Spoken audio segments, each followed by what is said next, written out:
Hey folks, JD here, and after the last bash that we had with this, I thought I would take it off-road and give it a thorough bashing. I did, and I stripped the Spur gear. Now that's not too much to worry about because I've got another one right here. Funnily enough, I bought this about 4 days before I stripped this gear.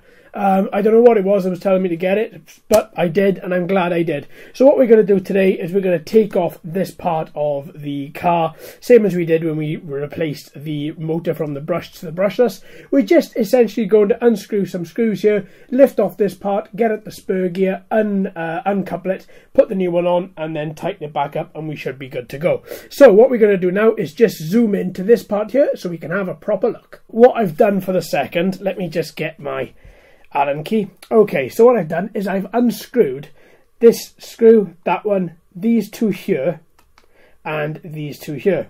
Now that I've done that, we should be able to pull all this apart like this, and you should then, oh, this one's going to be a bit tricky to get off, but essentially it should just come off without there being any issue. There we go. And then eventually we've got our Spur gear here. So what's happened, by the look of it, is our pinion gear has actually come loose. And, oh, our Spur gear is munched anyway. I certainly need to replace that one. So that's not going to be that much of a problem.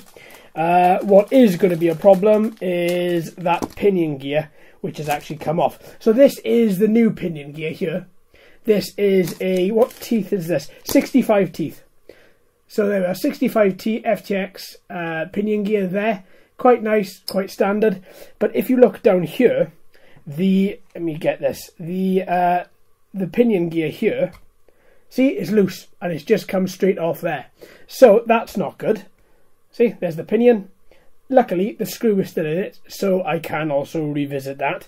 But here's the Spur gear, and in fact, my God, that is ruined, where it should have teeth like this on there.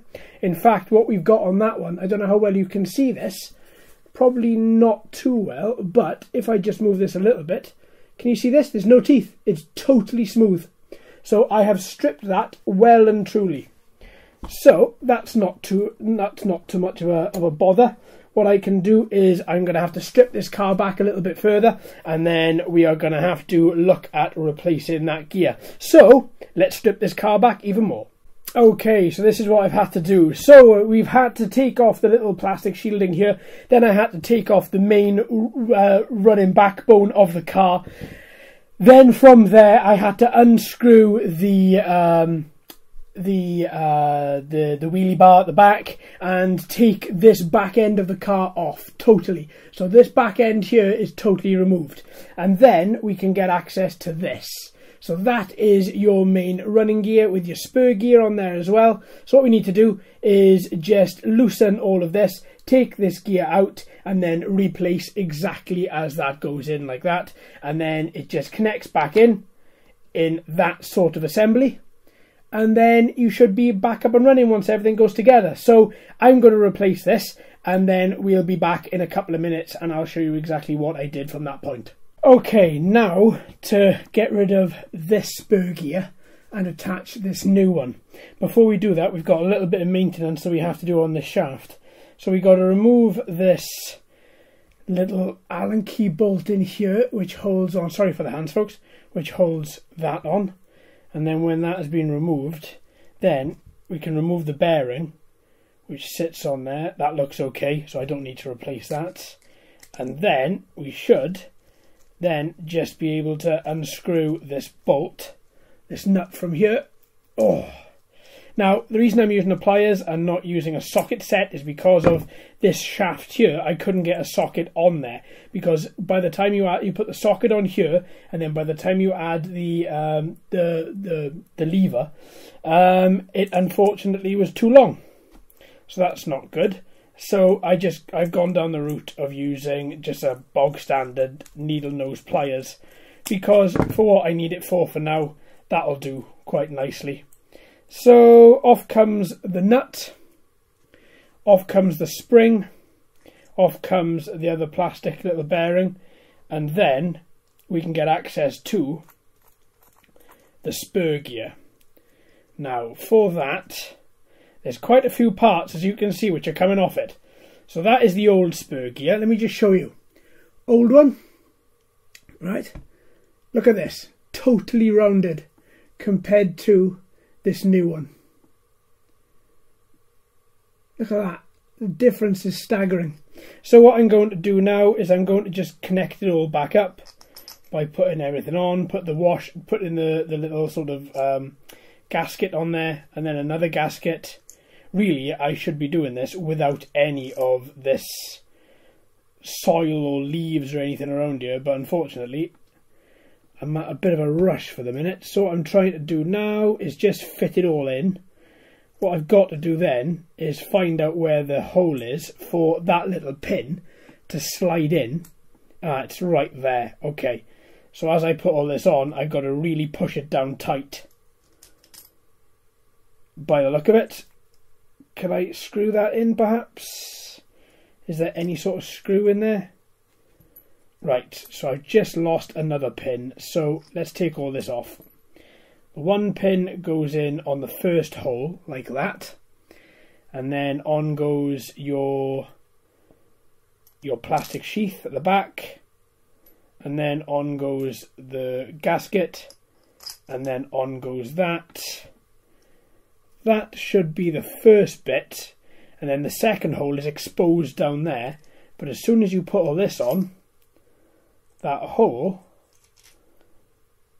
is gone. So let's put this bit in first, like so. So that's what you end up with there, and then the gasket, and then the little bit of plastic there, and then it should all fit in quite nicely like that. So you've got the gasket in there, you've got the plastic sheath in, you've got the little bar in there as well.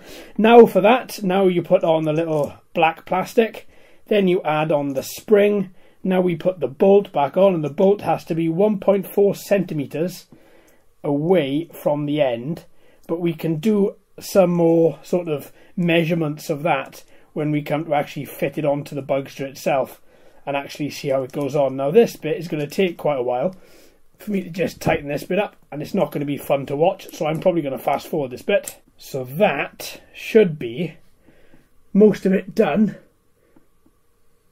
Looks okay, doesn't it? Looks alright.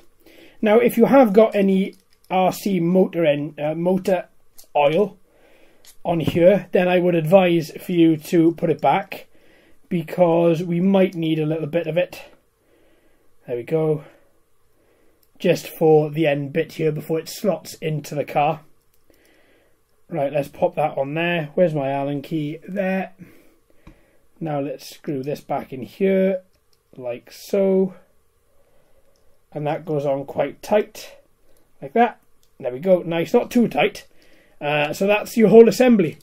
So your whole assembly should have the blue here, then the gasket, then your spur gear, then your gasket, then your blue again. Don't forget, with the 2 silver pins inside here as well. Then you've got the little black holder with the spring, then the nut, then the bearing, and then you've got the final part there. And now what we're going to do is attach this to the car. Right, and there we have it. So we have the spur gear attached inside. Let me get my thing.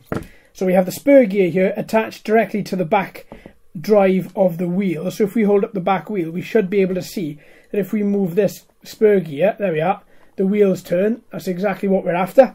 And now this bit in here sits down flush, and when it goes in, mind your fingers, because it does not give you a hell of a bang when that goes in. And then it should just be a case of just reassembling the car back to its former glory, which, there we go, as easy as that. And now, as soon as these wheels turn, oh, I've got to actually, I think I might actually be better off in connecting all this up properly first. Okay, so I think I've got one final adjustment to make, and that is just to move this little holder down a little bit so that it's a little bit firmer on how it's holding that that drive shaft, because this is going to be turning really quickly. So let's put it all back together and see what we got.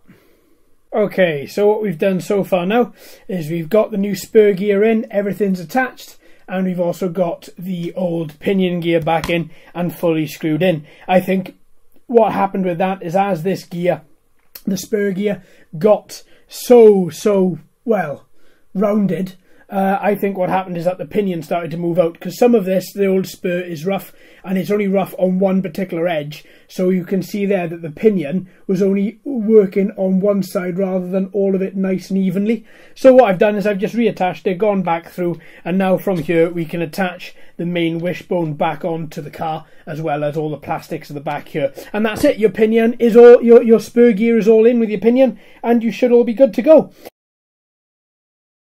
So there we are, folks. I hope you've enjoyed. Thank you ever so much for watching and listening. I've been JD. You've been fantastic as always. If you haven't already, please like and subscribe. Hello and welcome to all the new subscribers. I hope you're enjoying the channel. So until next time, my friends, happy racing.